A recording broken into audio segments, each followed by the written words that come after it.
What's cracking, boxing world? As we all know, Vergil Ortiz Jr. and Jaron Boots Ennis has been on a collision course for a very long time. And as we all know, Eddie Hearn is the promoter for Jaron Boots Ennis. And Golden Boy, that's Oscar De La Hoya, is a promoter for Vergil Ortiz Jr. And about 3 days ago, Oscar De La Hoya came out and stated that he is willing to make the fight with Vergil Ortiz Jr. and Jaron Boots Ennis, but Jaron is going to have a 60-40 split favoring Ortiz. But Oscar De La Hoya sweetens the deal and he says that the winner will get 5% more. So it's either going to be 35-55. I'm just wondering, what if it's a draw? It's probably going to be 60-40, not 5% more. And Oscar De La Hoya said that they are not ducking anything. They said that they are willing to make the fight, but they have to accept the 60-40 split. And to me, this is a really good deal because Jaron Boots Ennis is not the A side. It is Vergil Ortiz Jr. as Jaron Boots Ennis' resume is lacking. It will be different if Jaron Boots Ennis was taking really tough fights against really tough fighters and his resume would have been better.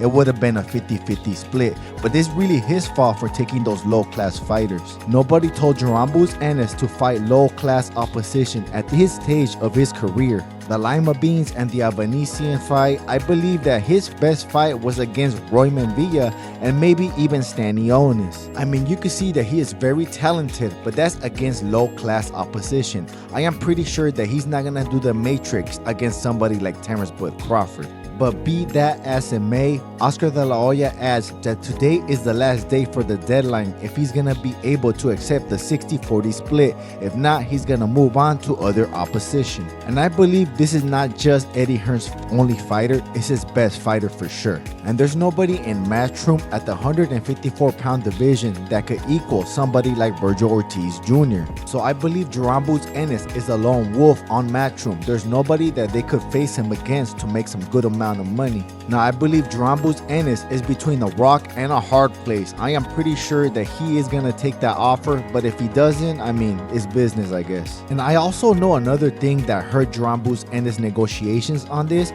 is that when he went to 154, this guy said that he needed tune-up fights. Who says that? Are you sure you don't need 3, bro? You're gonna be the most tuned up fighter in the world. I believe Jaron Boots Ennis' last fight is gonna be a tune-up too, but that's not it. Oscar De La Hoya adds insult to injury. He says that him and PBC Al Heyman already made up and they're gonna be working together.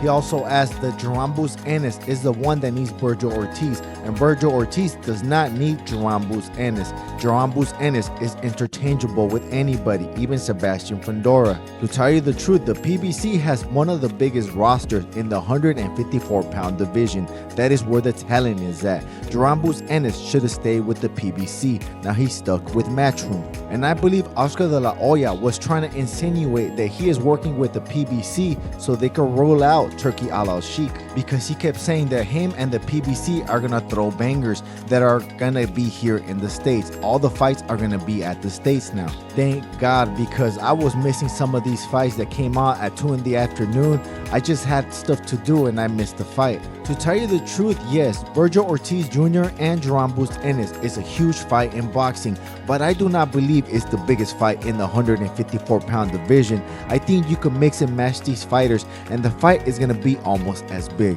And if Jaron Boots Ennis does the same thing, I'm pretty sure it's going to be the same thing. I believe Jaron Boots Ennis could have a lot of big fights without Vergil Ortiz Jr. And Oscar De La Hoya does have a point. There's a lot of other big fights that can happen. It does not have to be next. Vergil Ortiz versus Jaron Boots Ennis. Put Vergil Ortiz Jr. and Jaron Boots Ennis against anybody in the top 10 and nobody in the boxing world will complain. It's gonna be a nice big fight. As the 154-pound division as of right now is so stacked, anybody in the top 10 can get it. They're all dangerous fighters. You know Crawford knows this. He ain't dumb. He skipped all the way to 168 and he did not want to come down to 154. He said he's gonna fight at 160, and I believe the fighters at 160 are less tougher than the 154-pound fighters. And I believe it's a good idea for Golden Boy to join forces with PBC. Now, only if Top Rank join these guys, they're gonna beat Turkey Al Sheikh. As we all know, Turkey Al Sheikh already has Matchrooms in their back pocket, but that is the only boxing entity that he has.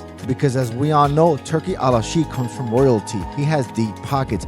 But what is that gonna do when you do not have a roster of boxers? they're probably thinking about it from the long haul, and they're just taking their time on it, and they're just picking off the people that lose their contracts. And even if they start their own promotional company where they have trainers and stuff like that, and they're trying to make champions themselves, that is gonna take forever. And I know the current champions and the current superstars in boxing right now from the PBC and Golden Boy, their contracts are set and they cannot be changed. So I am pretty sure Turkey Al Sheikh and TKO Boxing are just waiting for these contracts to end so they could pay these guys and scoop them up. And I know money talks, they offer these guys a lot of money. They will go to TKO. So I know the PBC and Golden Boy cannot stop these fighters from leaving, but I'm talking about the fighters that are coming up. If I were you guys, I would change those contracts as soon as they expired when they're barely coming up to say that they can never leave to TKO or there will be a penalty or something. But I'm just glad that Golden Boy and PBC are seeing eye to eye, because I do not want these fights to happen at 2 in the afternoon.